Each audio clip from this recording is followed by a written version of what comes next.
بینەرانی خۆشەویستی بەرنامەی ڕوانگە سڵاو ئەم کاتتان باش. من ئەسعەد ڕۆستەمیم لە یەکێکی تر لە بەرنمەکانی ڕوانگەوە هاتوومە لای ئێوەی خۆشەویست و وێڕای میوانی بەرنمەکەم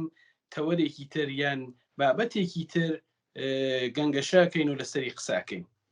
هەر وەک ئاگادارن وە لە ڕاگەیاندنەکانی کۆمەڵەوە لە ماوەی ڕابردوودا چاوتان پێکەوتووە کۆنگرەی هەژدەی کۆمەڵە لە ئەو بەروارەی کە بۆی مشەخص کرابوو گیرا و کۆتایی پێهات. ئەم کۆنگرە کۆمەڵێک باس و پەسەندکرا و بڕیارنامەی تێدا پەسەند کرا کە بەشێکیتان گوێ لێ بووە بیان بینیوتان لە ڕاگەیاندنەکانمانەوە یان چاوتان پێکەوتووە و بەشێکی تری بە بەردەوامی لە تەلەڤیزیۆنی کۆمەڵەوە بە تەکید بڵاو بێتەوە ئەوەشی کە انتشاری قەرار بێ انتشاری دەرەوەی بێت لە زووترین کاتە دیارە ئەکەوێتە بەردیدەی خوێنەرانیشی. بەڵام ئەم کۆنگرەیە تایبەتمەندێکی هەبوو کە بانگی کردبوو لە کۆمەڵێک لە میوانانێ کە هەمویان بە جۆرێک لە جۆرەکان پەیوەندیان بە کۆمەڵە و خەباتی شۆڕشگێرانەی خەڵکی کوردستانەوە هەبووە. کەسانێ بوون کە خۆیان لە ئاستی ڕێبەری ئەو بزوتنەوەیەدا بوون و کەسانێ بوون کە هەڵبژێرداوی خەڵکی کوردستان بوون لە کات و ساتێکی مشەخەسە کە داواکانی خەڵکی کوردستان ببن و مەترەحیکەن و پشتیوانی لێ بکەن. یەکێک لەو کەسانە کاکیوسفی ئەردەڵان سیمای ناسراوە خۆشەویستی خەڵکی کوردستانە کە لە کنگرەی کۆمەڵەدا بە پێشکەشکردنی وتارێک بەشداری کرد و من پێم خۆش بوو لەم بەرنامەیە بانگی بکەم و لەسەر کۆمەڵێکی باسی کۆمەڵێک تەوەری تایبەت قسە و باسێک لەگەڵ کاکیوسف بکەم. کاکیوسف سەرەتا لەلایەن ستافی بەرنامەی ڕوانگە و هاوڕێنی تەلەڤیزیۆنی کۆمەڵە و زۆر سپاس دەکەم کە کات و ساتی خۆت نیە اختیار ئەم بەرنامەیە و پێم خۆشە یەکەم جار ئەوەت لێ بپرسم کە دیارە بۆ ئەوەی کە بڕۆینە ناو باسەکانمانە و حەزەکەم لێ بپرسم کە لە ڕوانگەی تۆ و ئێران و با بیکەمە دوو بەشەوە پرسیارەکەم پێت وایە هەلومەرجی سیاسی لە ئێرانە ئێستا باس لە چیەکات؟ لە پێشتا سڵاو بۆ بینەرانی خۆشەویست و دەستخۆشی لە ئێوە لە هەمووتان کە ئەو بەرنامە بە تێکرا بە گشتەوانەوە سەرخاڵی خۆمان و کردن بۆ ئەم بەرنامەیە سپاسان لێ بکەم و هەروە سپاس بکەم کە و دەرفەتانە داوە بۆ من کە بڕێک لەسەر ئەو خاڵانەکە جەنابتان فەرمووتان باسی بکەن. لە ئەوڵ لەیە کە هەلومەرجی ئێرەی ئێران و ئەو وەزیەتە کە باستان کە لە سەرەتاوە کە کۆنگەری گیرا و لێکتان داوەت کرد ڕاخان مەسەلەکە هەرەوە بوو لە باش وەختێکا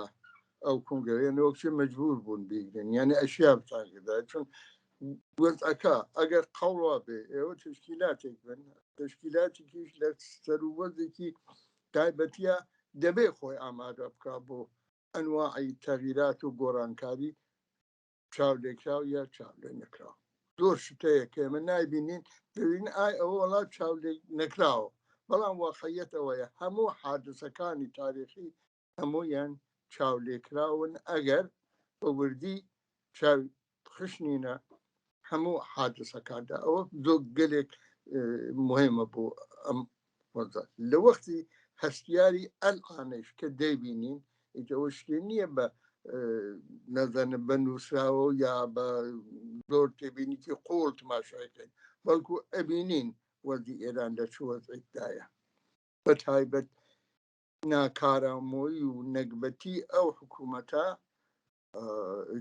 بۆسە گاڵتەجاری هەموو بەڵام ئەوەمان لەبیر بێ کە ئەو گاڵتەجاریە بەڵام لەسەر جێ خۆی هەیە حتا جێگەیەکی وەک ئەفغانستانیشی لێ زیاد دەکەن زۆر کولیەوە بۆ ئێرتجا دژی خۆی دەمێنێ بۆ پاڵپشتی هەیە پاڵپشتی هەر ئەوەیە کە لە گوادلو 50 ساڵەوە بەر 3 ساڵەوە بەر بەستیان یعنی لە بەرانبەر هێزی پێشکەوتن خواست سۆسیالیست و کۆمۆنیستە دەبێ لەواخا هێن دەگرن گەرەکیانە بەرهەڵستی ئەو حرەکەتە بن تو حركتها هل لم يجوا ولا حد دواي خرب نوضيش لا جن أول هي لخرني بسمع حد لو إبيني كمل بنتي سبزبيني نازنم أنواع يشت وقت قادلو بيشبينين كشورش لإيران خريكة دست فيها تازة دست فيها طبعا بقوادلوكو قوريني حكومته هاوردني خميني كامل معلوم بو بشورش بقري حتى أبو حتى لك برسانة مفتي دازي متوجه أبو ود زو هاورد يعني چون آنش گرچن بو خوان وکو ذکی يعني إسلامي أبيكمان والزو هاورد يعني لا سكن يعني مسألة كفر الزو جا هل بيوا كدسي بيكت لك إيران ديما بداخوا ئەوان شناختیان بوو ئەیانزانی هەر ئەو نەکبەتەی تەسەلوتی خورافاتی شێعە لە فەرهەنگی سیاسی ئێرانە هەیە باری ئەوەڵ نییە ئەمە بەم جۆرە خۆی نیشاندا لە ساڵی 57 بەڵام عینی شت لە جنبش تەمباکۆ بیلێ تا جنبشی مەشروتە تا دوایی زمانی حتا ڕزاشە ئەو خورافاتە جودی هەیە و بەداخەوە بڵاوی کردووە لە ئێرانە بڵاوی کردووە بەدام لە ساڵی 57 دەبینیم شوێنێک هەیە جیا لە خەتی قوستانی شتە کە ئەو ئیسلام سیاسیە یا ئەو ئیسلام خورافیە بەسەر ساحەی سیاسیە بەسەر فەزای سیاسیە مسلط نییە یعنی بەدمەکەی ئابۆ جۆرە کە بەرمەبنای فڵان حەدیثگەرێکیان بێبیر بکەنەوە نییە ژیانی خۆیانەکەن مسلمانیشن بۆ خۆیان ئەلبەتە بە دەلیل پرە دواکەوتووی بێسەوادیمان پرست بەڵام ئیسلام سیاسی بەسەر تەفەکر سیاسیان هەزاڵ نییە هەر بۆیە بە ئیسلام سیاسی بە جمهوری ئیسلامی وتیان نا ئەوە نەبێ کە بێژین وەها کاریزما وەها بنیام کاریزماگە لە بەوجود هات وەلیکانی وەها بێژین ئیمکاناتی بوو تەخوێت بوو تەبلیغ بوو مەدم بە ئاگاهیەک تەماوە دەڵێن بە جمهوری ئیسلامی نا بەڵکو بەروی ژیانیانەوە تەبیعی تەرین حاڵەت ئەوەیە کە حکوومەتی دینی بڵێنە ئەوە شتێکە تەک ژیانیانە منتەبقە جا ئەوەیە لەو فەزا کە ئەو حاڵەتە بوو ئەبینین کە ئازادی خوازەکان کۆمونیستەکان سۆسیالیستەکان کە ئەوان دوای ئەو هەرس و نەکبەتی حکوومەتی شا تازە هاتوون دەرەوە تەشکیلات زۆر هێشتا شکلی نەگردووە هێشتا ڕەوابط و تەنزیماتی سیاسی فێر نەبووین بە تەواو ئەوانەوە ئەو کەسانی لەو وەختەوە دەستمان پێکرد هەر کەسە ئەیزانی وەزیفەی خۆی ئەنجامەدا ئەو وەزیفە کە لەبەر پایا بوو ئەنجامیەدا کاری بەوە نەداوە کە من ئەم کارە ئەەکەم مەسەلەن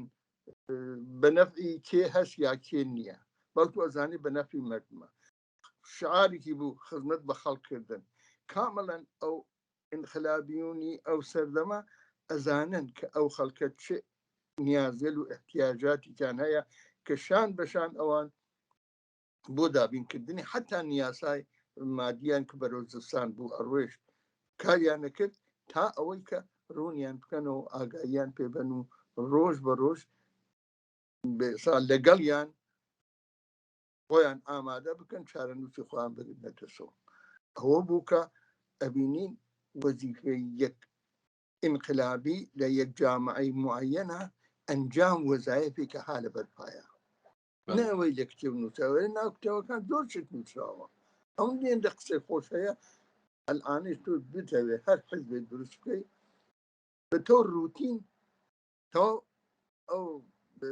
شتە خۆشانە کە ئەو ئارزووە خۆشانە گشتی بە ڕوتین گشتی نووسراوە فقط ئەوەیە کە تو نێوەکەی خۆت بنیتە سەری یا یەک دوو چووکی تابێت بەڵام ئەوەی کە مهمە جوابی وەزایفی سەردەم بیتەوە ئەو وەختە چت دەوێت مەسەلەن زادە بڵێم ئەوەتەی کە شەورای مەحەلەکان پێکە هاتن لە شاری سنە بکەم هەموو شارەکان کوردستان ئاوا بوو ئەوە بوو کە نیازی سەردەمی ئەوان ئەوەی کە مهندس بوو ئەکەفتە شۆن دوو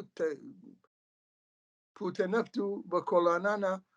بۆ ئەو هەژار و فەقیران و ئەو پەککەوتوەکان کە نانەتانی نەوتی بڵاو بکردەوە مەسئلەی ئەوە نەبوو کە ئاخە من مهندس ئایسا شێچە بکەم هەر لەو لەحزە وەزیفەی ئەوە بوو وەزیفەی ئەوە بوو ئەی کرد معنە نەبووە هەمیشە بکە بێتە شوێنەوە پوتە نەفت تەقسیم بکە بەڵام لەو ڕۆژە لەو ساعت و کاتە ئەوە بوو ئەی کرد دوایە وەختارەکە ژێگرنەوە منزورم ئەو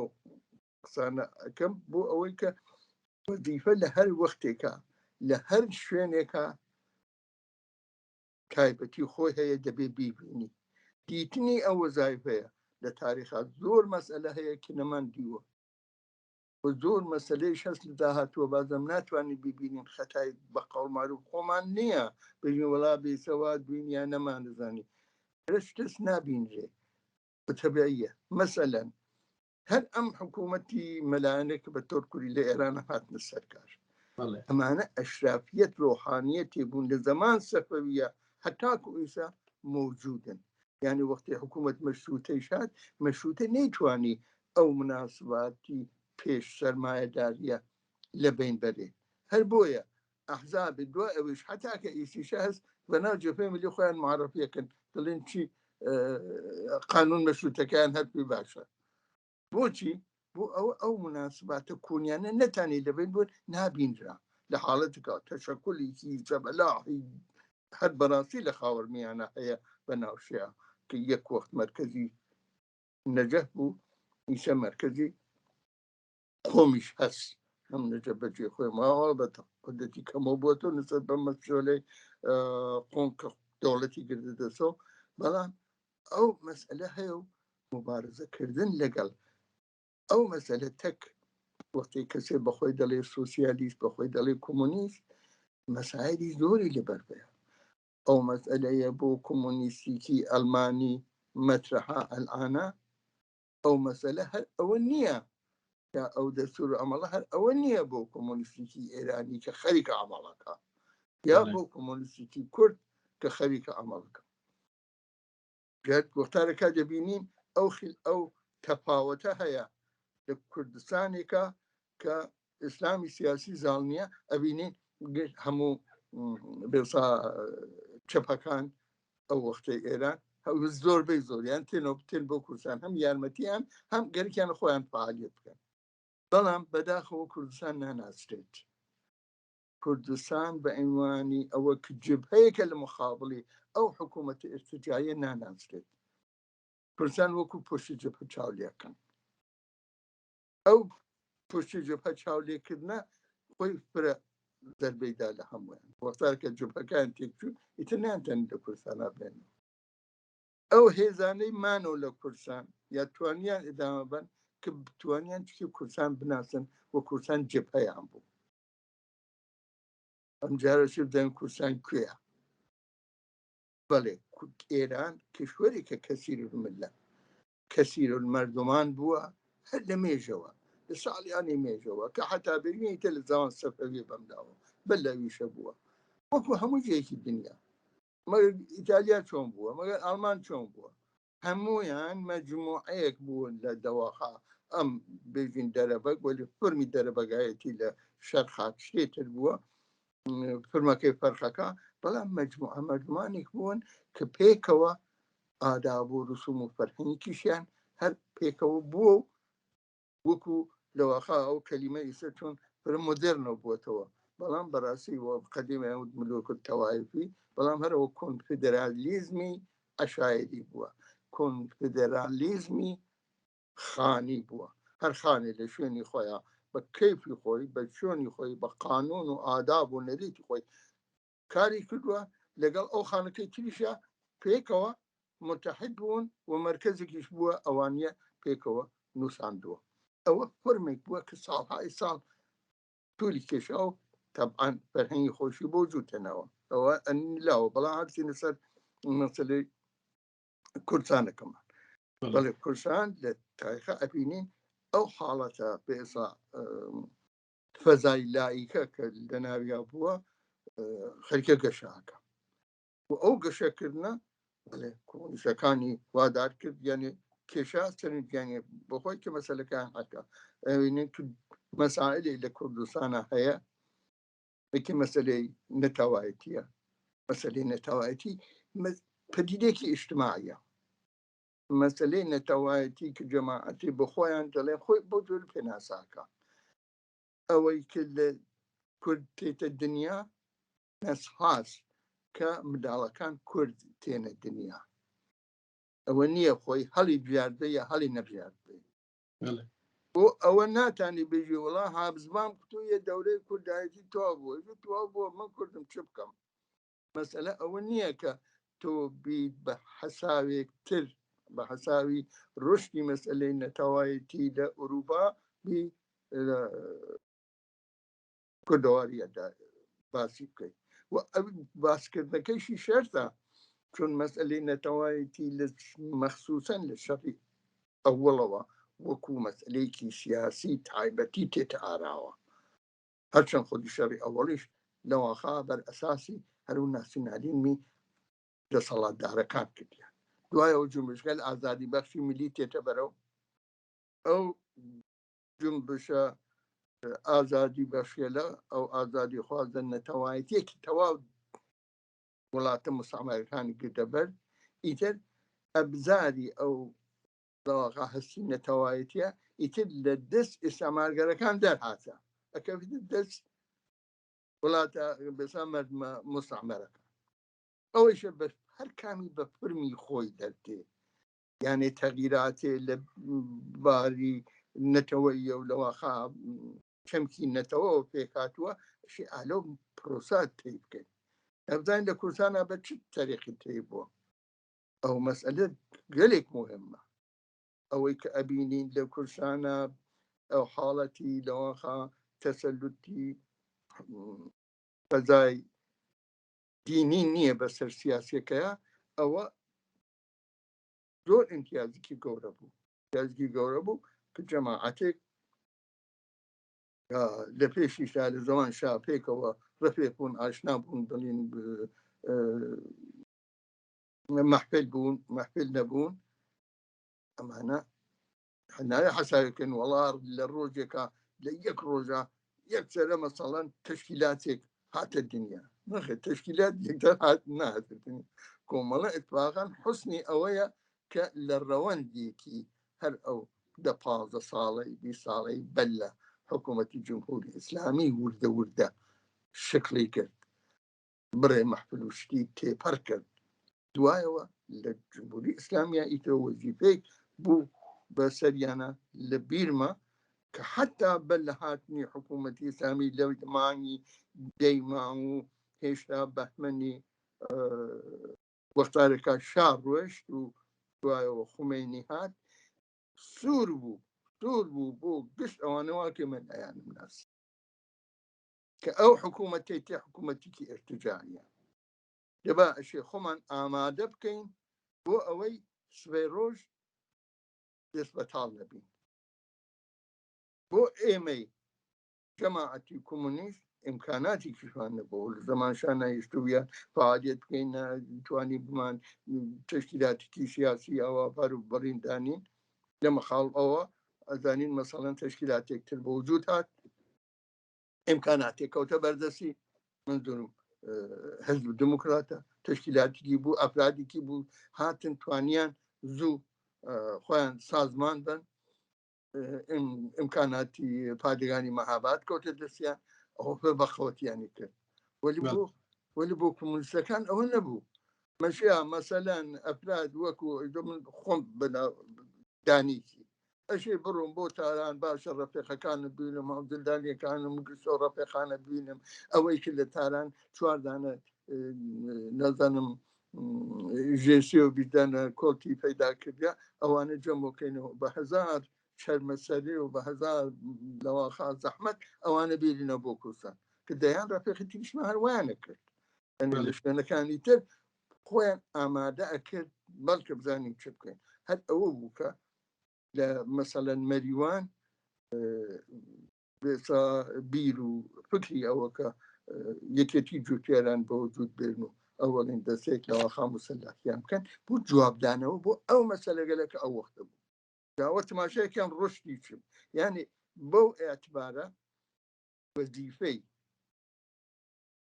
ئەرکی گۆڕینی لەوەخا بەرەو پێشبردنی جامای کوردەواری کەوتە سەرشان کۆمۆنیستەکانی کوردستان کە ئەویش فەخری بە کۆمەڵە بڕ بەتەوە ئەو کەم و کۆڕیەکانیەوە ئەوەی کە بە تەشکیلاتی وڵاتان پلان دفاعکەن بێژن و ئاوا بوو بە خۆشی اتفاقەن لە ئەوڵ یعنی شۆڕشە باسی ئەوواکە دەرێ ئێمە کەم و کۆڕی ئەوە لەبار تەشکیلاتیمان پرست حتا لەبار فکری و نەزەری و لەوەخا لێکدانەوەی مارکسیزم لێنینیزم ئەوانەوە زۆر کەم و کورتیمان هەیە ڕاشکاوی ئەوە ئەیشن البته بازێک ئەوواگرنە دەستەوە حتا حکوومەت یعنی ئەو سبا پاسداران وشتە گەڕانەوەی حکوومەتە ئەوە وەکو نقطە زاف دەڵێن اتفاقەنەوە عینی واقعیەت و خەزیەکە بوو دا منیش خۆم وەک کەسێکی بەلاخەرە عمرێکم گوزاران بووە منیش هەروە گشتەوە ئەوەی پێشمەرگەکان کە هەر لەوە لە جوانی و لە 90 ساڵی و بوون ئەوە تەوەختی پێشمەرگایەتی نەبوو بەڵام منیش هەر لەو وەختەوە دەستم پێ کردووە یانەکانی بە خەڵی پاش دەڵێ ئەگەر نەخۆردیم نانە گەندۆم دیدیم دەستە مردم ئەگە بۆ خۆما هیچم نەکردووی بەڵام زۆر شتم دیوە 6 جار چوومەسە زیندان 7 ساڵ لە زیندان بووم ئەوانە یعنی ئەوەم دیوە ئەوەی کە ئەوە ئەوەڵی شۆڕشە ئەنووسێ ئێمە ئەو کەم و کەسیمان بووە ئەو کەم و کەسێ لە هەمووانە بووە ئەوە درێتەوەتانم بڵێم ئەرێ چون ئەویانی تیشە ناسماخر ڕێقم بووە زۆرم ڕفێق بووە بووین بەیەکۆ لە نەتیجە ئەڵی کەم و کەسیایەک هەبوو بەڵام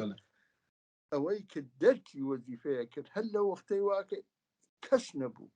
تۆ فکری بکەرەوە لە زمانێک شائەوە ئیسلاحات ئەرجی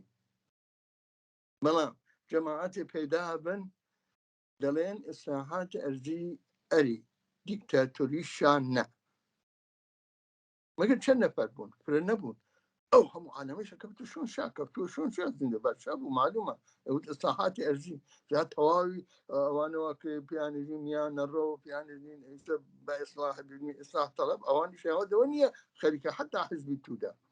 ئەوەنە خەریکە ئیسلاحات ئەرجیەکە ئەوە هەنگاوێکی بەرەو پێشەوە ئەوانە دەڵێن ئەوانە بەجێ خۆی بەڵام دیکتاتۆری شان نە دیکتاتوری ساواک نە دەباشێتگەن ئەتەنە زندان باشە ئەتەن زندانەوە گیان کوژای فرە کەسیش لەو ڕێگا گیانیان لە دەستا تەواوی ئەوانەوە کرد لە زمانی شا بێسا دیان بوو یا ئەو وەختی کە لەسەر قدرت و جشنی 2500 ساڵەیە کرد پێوا بووی تر بووە سەلاتینی سەدری سەلاتینی جیهان ئەبینین کە ئەوانەی کە ممکنە لەگەڵ ڕێوشێنەکانە من لەبات تێوریکۆ لەبار نەزەری و موافق نەبم بەڵام بەڕاستی ئەزەمەتیان هەیە ئەوەی ئەچێ سیاکە لە خۆڵقێنێ ئەوەی ئەچی چیەکە و تەسیرەکەیشی دوای ئەبینی ئەنی منزوم ئەوە نییە کە ئەوەی کە چووە یا مەسیر ئەوەی کە مەسەڵەن دوای بوو بە پێکات ناتوانین بیکوژێنینەوە بێژێن وەڵا ئەمە هەر خۆی هەڵقوڵیەوە چون ئەوەختە ئەو نافامی گەلە بوو هەر لە نهزەت ئازادیەوە کە ئەوڵین حزب سیاسی ئێران بوو دەست پێەکە ئەبێ بە مجاهد لە مجاهدیشە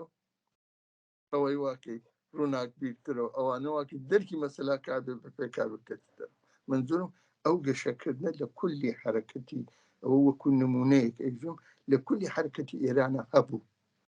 یان قبل مسلمان بووێ بیری کردوێتەوە بابە دنیا مەبناکەی ماتریاڵە مادیە دنیاکە ئەگەر ئستدلالێک هەیە لەسەر دنیا و حاضرەوە بیکە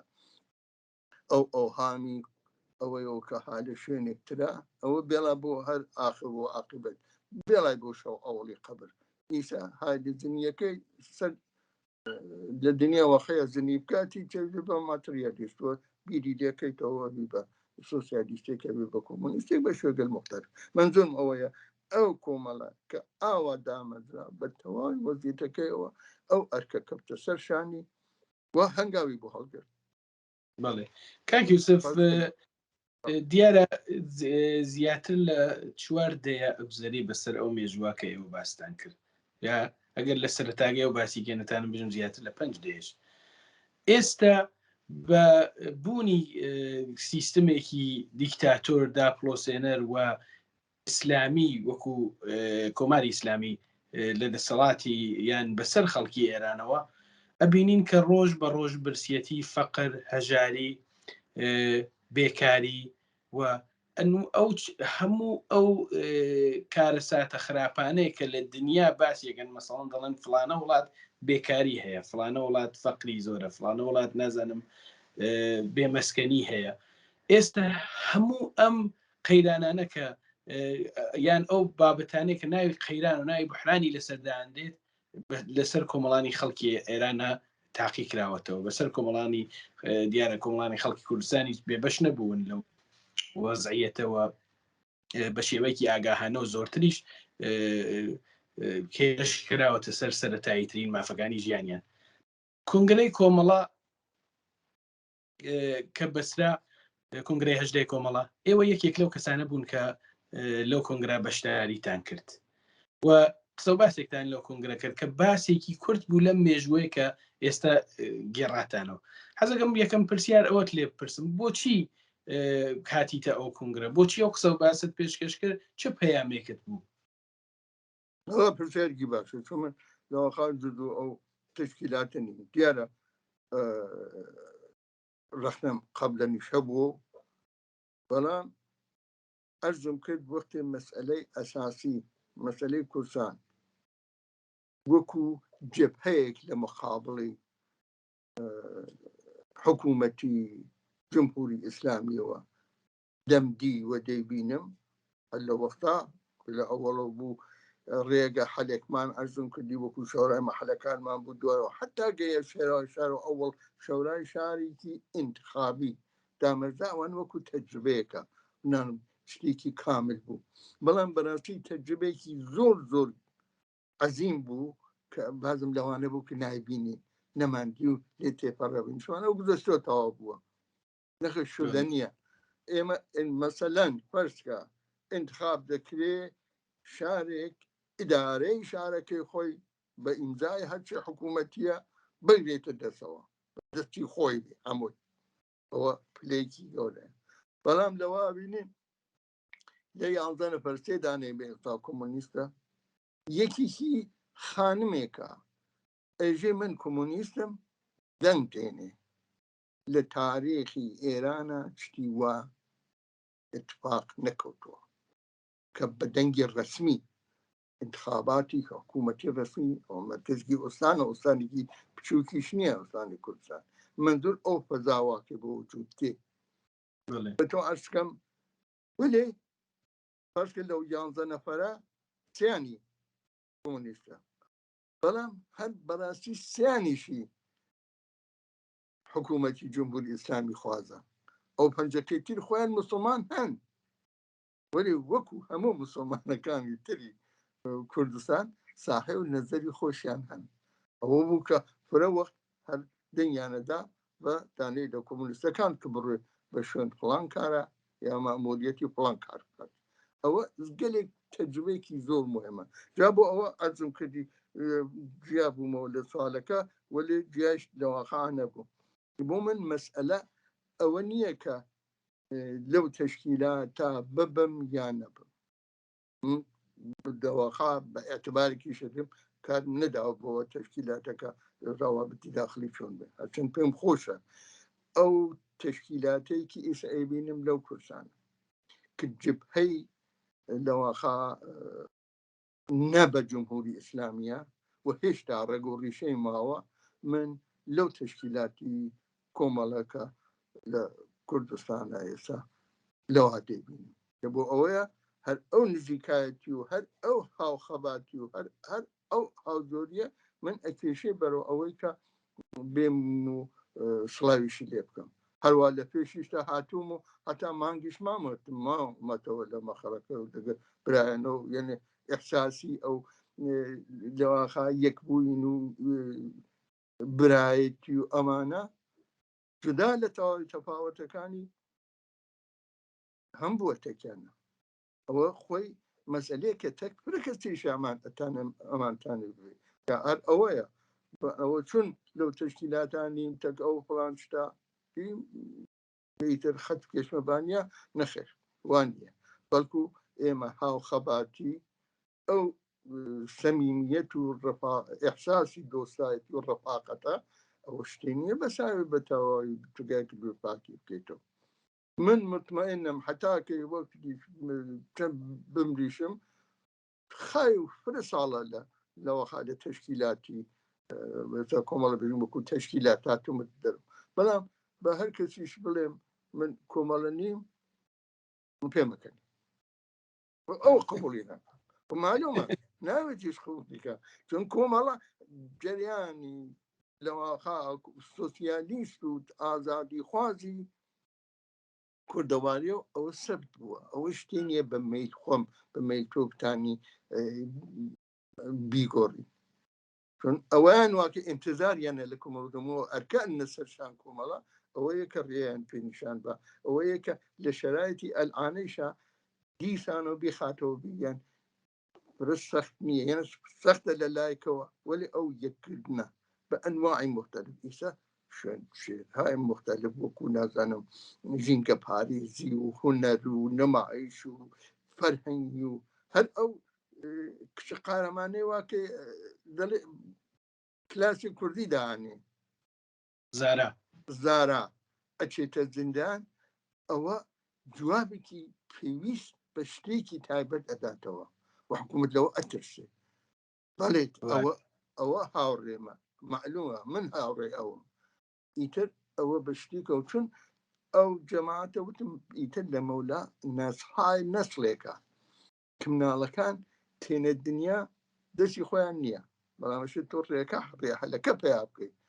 بە کوردی تێتە دنیا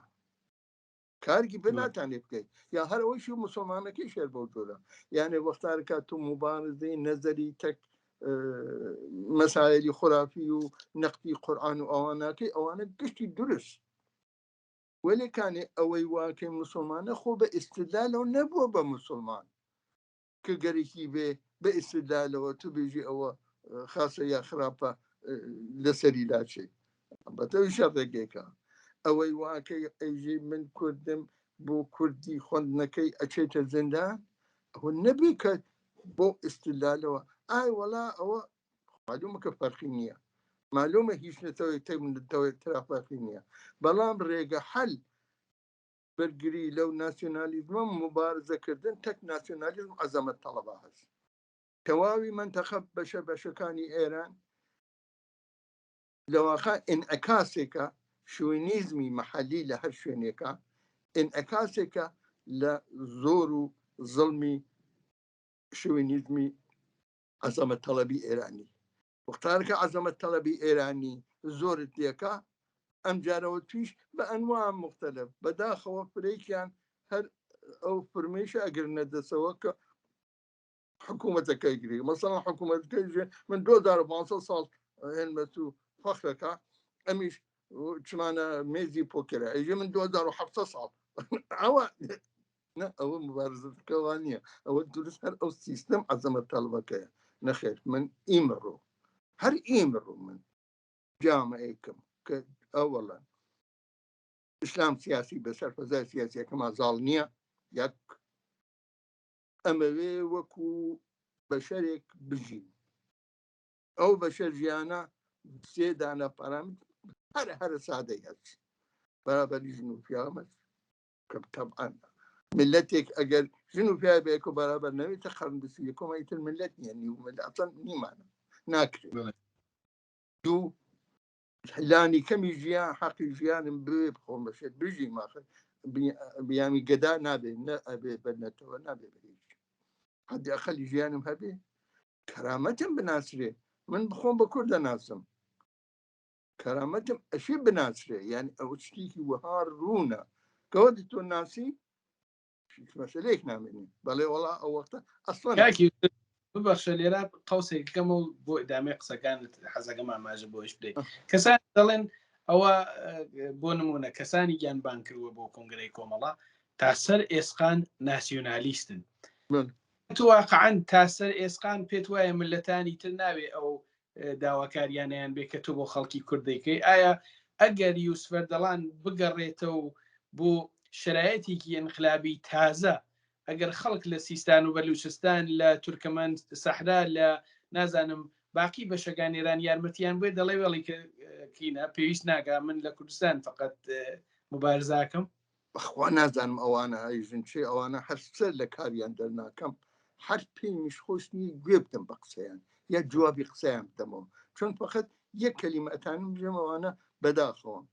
دڵم پێیان دەسووتێ بەڕاستی سکم پێیان دەسووتێ نافامن هەرەوە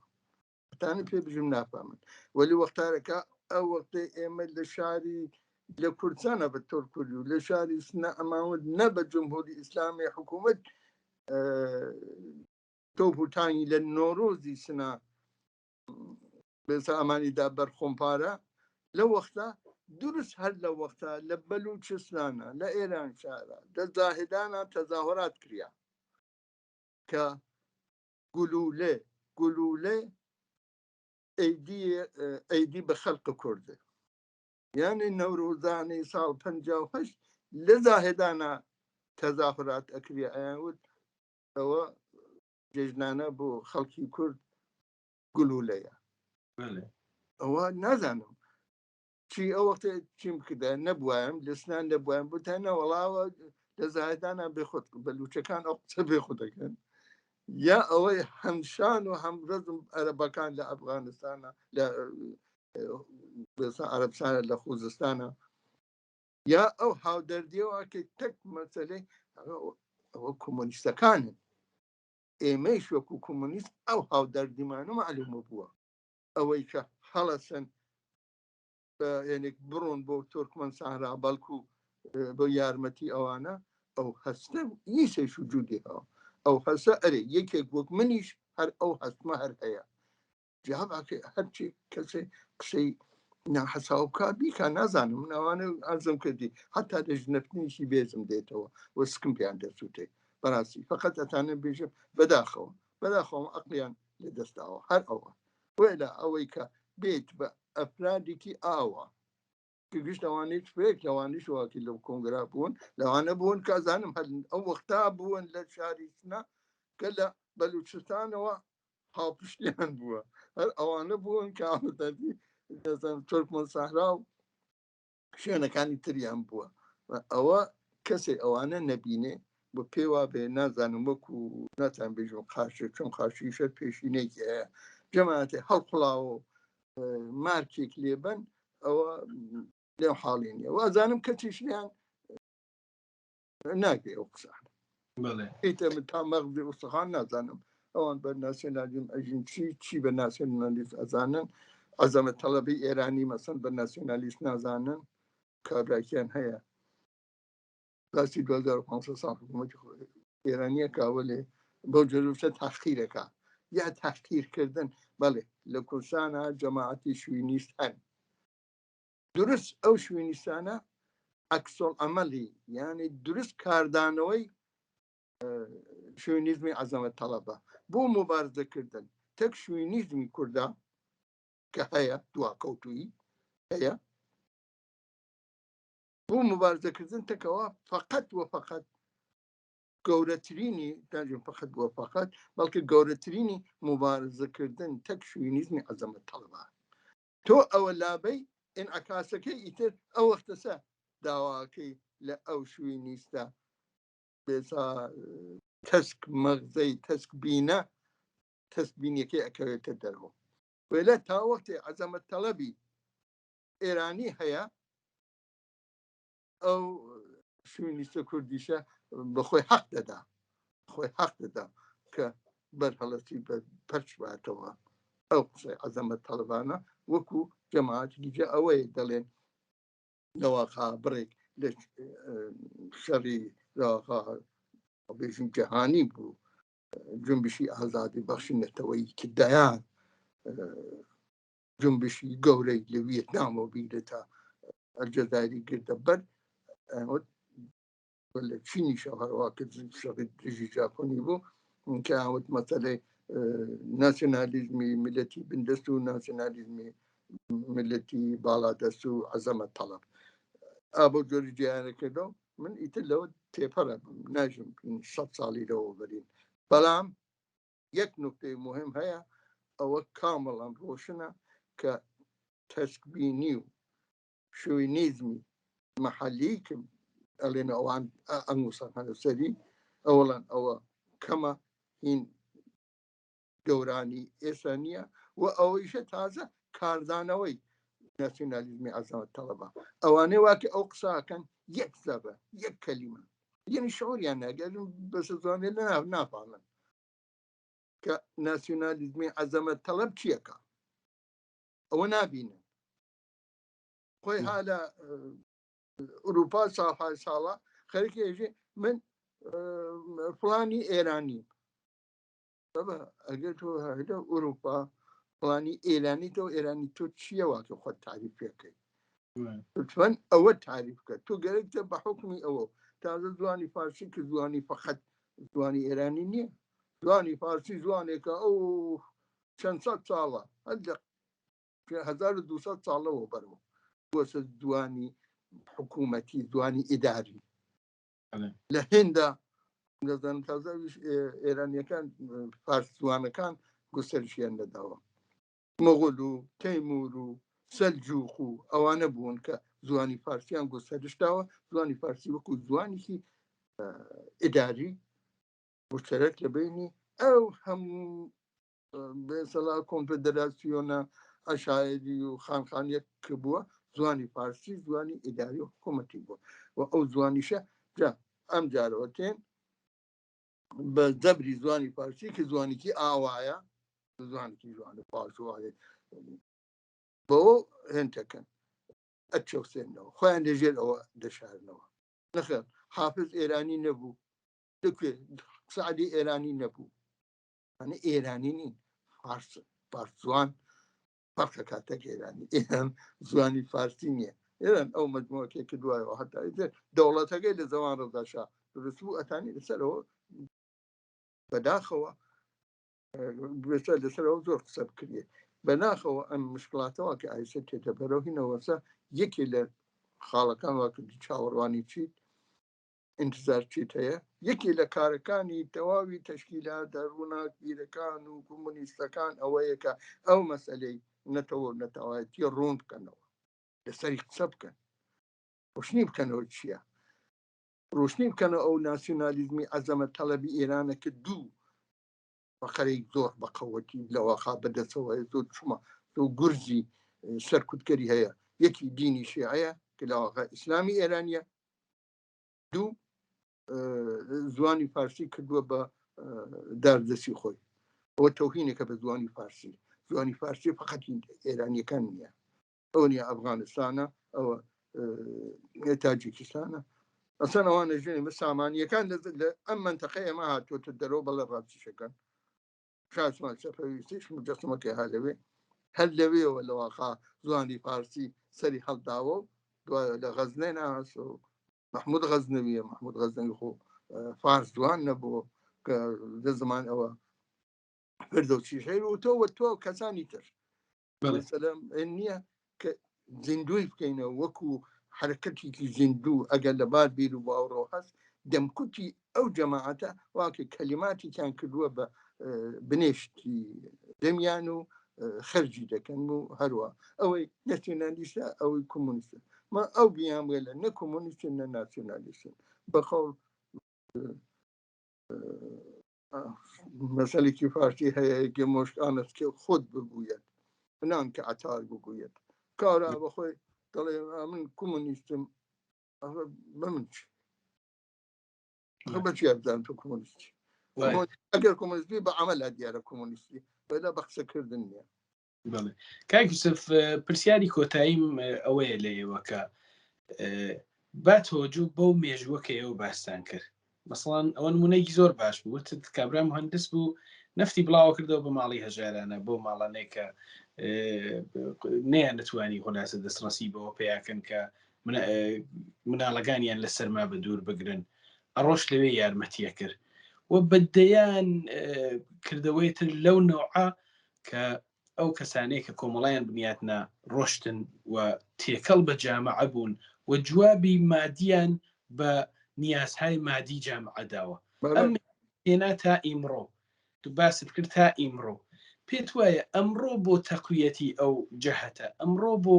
عینیکردنەوە و مادیەت بەخشینی زۆرتر بۆ جەهەتەکە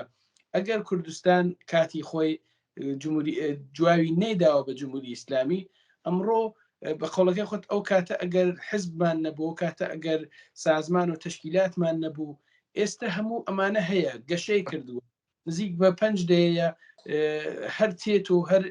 خولاسە خۆی شستە و ڕفتەترە کاتەوەوانە. پێت وایە بۆ تەقویەتی ئەم جەهەتە دەبێت چ بکەین؟ هەر ئەم بەشی چەند دقیقەی ئاخری قسەکانی خۆت و ئەوەی گوستریشی ئەوە کەمە جوابی نیازی سەردەم ئەلئانەی خەڵکەکە بتوانین بینەوە، یعنی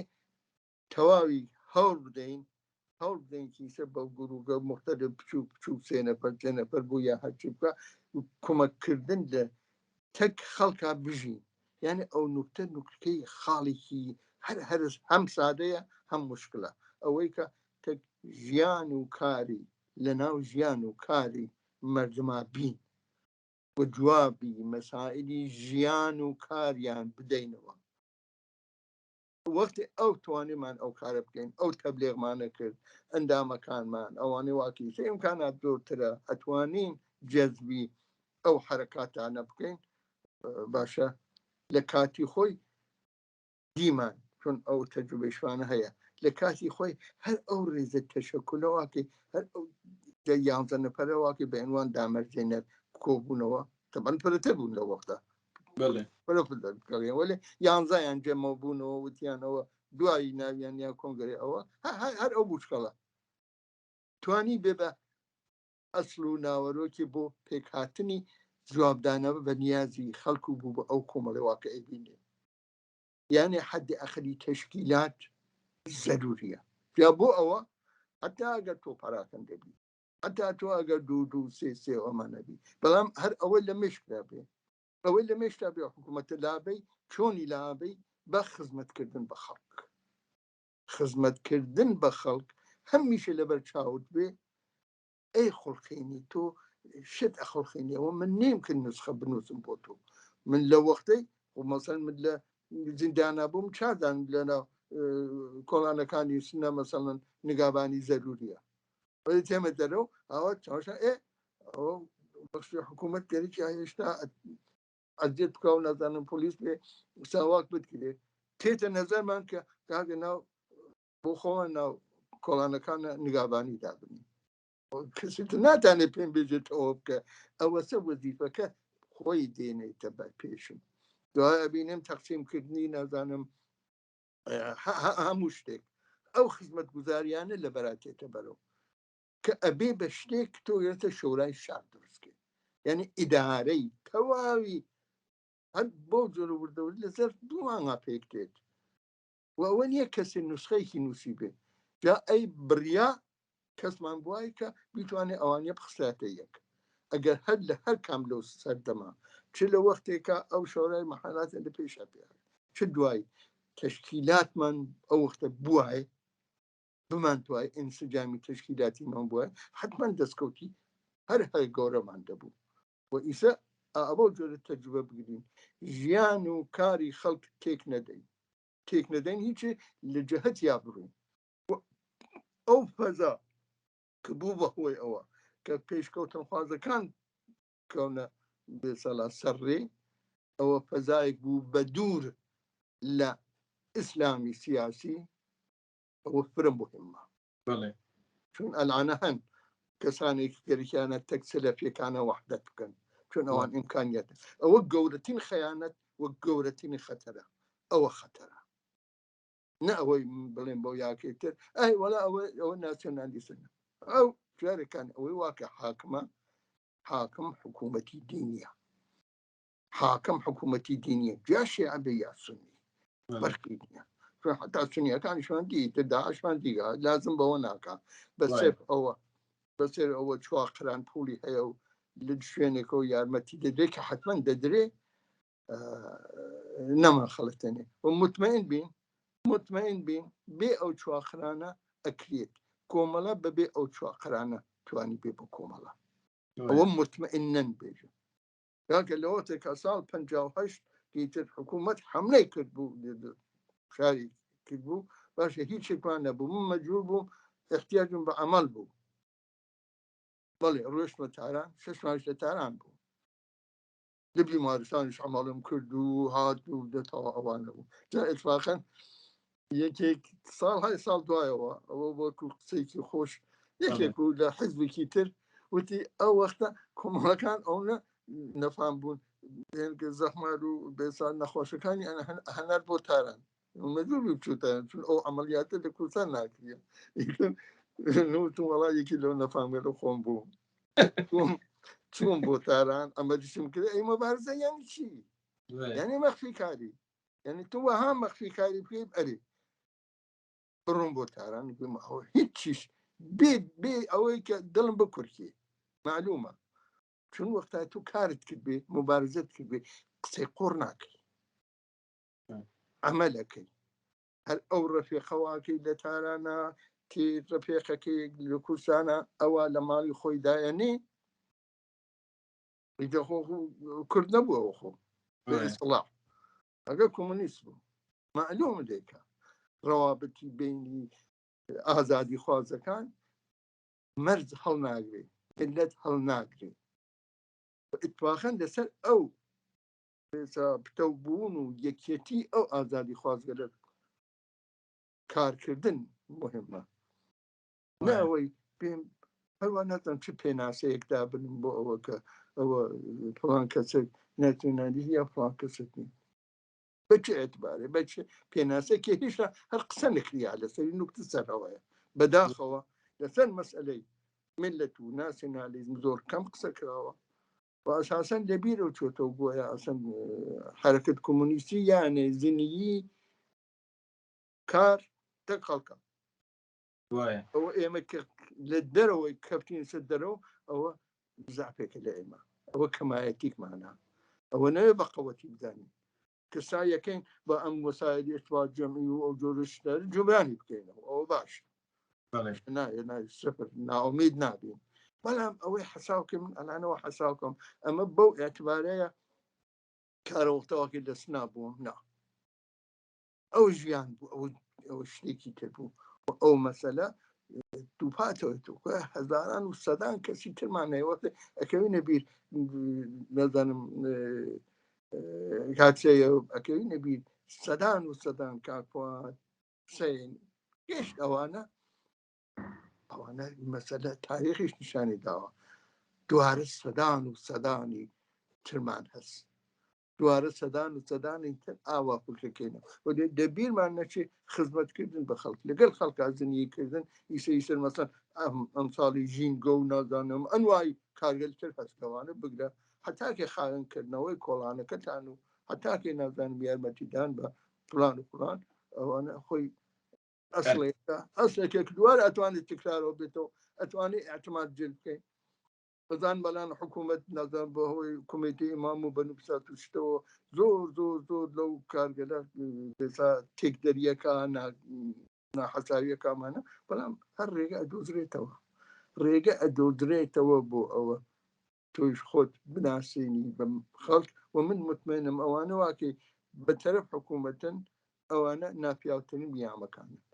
حتا ئەگەر لە کۆمیتەی ئیمامە خەریکە پارە بڵاوەکاتەوە مطمئنم هیچ شتێکم نییە لە ناپیاوترین یامەکان و کەسی هەیە ناسی بەڵێ سپاس کاک یوسف بۆی کە کات خۆت نیاختیارم بەرنامە من پرسیارێکم نەماوە لە کۆتاییە دیسان سپاس دەکەم کە میوان بەرنامەی ڕوانگە بوویت هیوادارم لە بەرنامەهای داهاتووە لە ئەو شتانەی یان لەو تاریخەی کە ئێوە تا ئێستا بەردەوام تیا بوون بتوانم ئەسپادە بکەم و هەروەها بینەرانیشم کەڵکی لێوە بگرن دیسان سپاسانەگەم. سپاس لەوەش کە ئەو دەرفەتانە بە مندا لە خزمەتانە بەڕاستی ئەوە خۆی وەزیفەیەکی شێ بۆ من کە ئەگەر نە بە ئەمان ئەوە شتێ بخێنە بیرە ئای شتێکی وا بووە بوو تکرار بێسە بوو بەیان تەجروبەکان بۆ ئەگەر شتێکی تیاابێ کە پێم وایە هەیە یانە ئەو حەقە بەخۆی شمەدەم بەڵێ مارێ وەڵا تێدا هەیە ئەو تەجاربە زۆر زۆر خاڵی تێدا هەیە کە تۆ بتانی لێ کاڵکوەر بگری و هیچ ناومی گەشتێ هەمووی خەریکە بەرەو فەزایك ئەڕێ بۆ ئەم فەزای یەککردنەوەی ئازادی خوازەکان بەبێ ئەوەی بکەن چون کەسی چۆن پێکاتەوە بەڵام وەختاکە لە خزمەت خەڵکە لە خزمەت خەڵکا دەبێ بۆ بەرەو پێشبردن ئەوانە بۆ ئەوە ئاستەنگەکانی ژیانیان لابووە یەکگرتن شەرتە. بەڵێ زۆر سپاس بۆیەوە کاکی وسفەر دەڵان بۆ ئەوەی کە لەم بەرنامە لەگەڵ من بوون. بەڵێ بینەرانی خۆشەویستی بەرنامەی ڕوانگە ئەوەی کە پێشکەشتان کرا قسە باسێک بوو لەگەڵ کاکی وسفەر دەڵان سیمای ناسراوە خۆشەویستی کۆمەڵانی خەڵکی کوردستان کە یەکێک بوو لە بەشداربووانی کنگرەی هەژدەی کۆمەڵا و پێم خۆش بوو لە ئەم بەرنامە بەشدار بێ لەگەڵمان و کۆمەڵێک پرسیاری لێ بکەین کە بە خۆشحاڵیەوە کاکی یوسف جوابی داواکاریەکەمانی داوە. لە کۆتایە سپاسی ئەو و سپاسی ئێوە ئەەکەم کە تا ئێستا هەوڕێ بەرنامەی ڕوانگە بوون و هیوادان کە جێگای سوود و ڕەزامەندی ئێوە بوو بێت تا ڕوانگەیەکی تر کاتێکی شات.